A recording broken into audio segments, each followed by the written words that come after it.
WGRC, the latest from Cutlass, King of My Heart.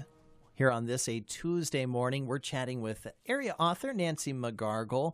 A very powerful theme in that music. And the Lord God, He's King of our heart. He's in control. He's good. That song keeps reminding us that He's good. Nancy, you mentioned about this book that you have. It's titled A Time to Die, A Time to Live.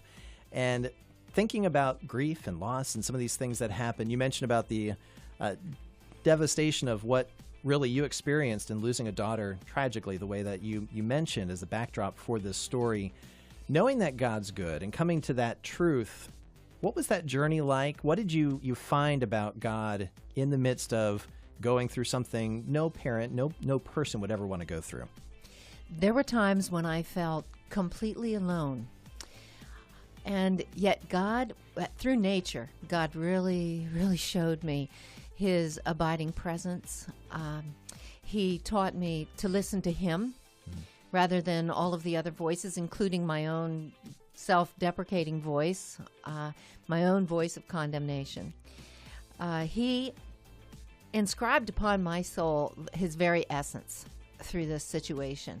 And I cannot tell your listeners how important it was to just keep reading the scriptures, to keep listening to the worship and praise music, because in the hidden chambers of our heart, there lurks doubt and despair. But God is there to bring hope and redemption, no matter how devastating the loss may have been that you've encountered through your life. He loves you, He loves you, He loves you. And that was His message to me. I didn't always hear it, as I said. Sometimes it was hard to hear through the other voices. And yet His voice was there, sometimes softly, sometimes louder.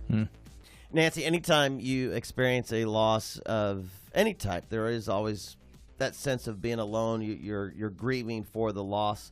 But in your situation, what made this loss, if I can say, more traumatic with the experiences that you had to go through?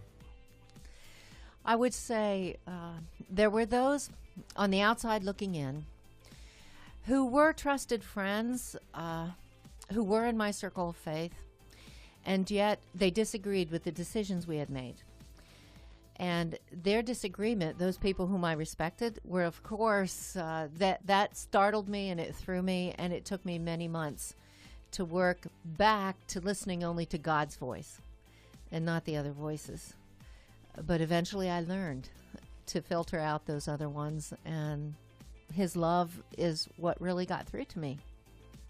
Our guest here on WGRC, area author, speaker Nancy Magargle. The book, it's a very powerful theme. A time to die, a time to live, making and moving beyond end-of-life decisions. We'll talk about some of those decisions, that it's a reality, that sometimes families are finding themselves in the midst of working through. We'll find out a little bit more about the book and the experience. Nancy Magargle, our guest here on WGRC. From 1 Peter chapter 5, verse 10, it says, "After your season of suffering, God in all His grace will restore, confirm, strengthen, and establish you." Right now it's music from Chris Tomlin with Jesus. WGRC. There is a truth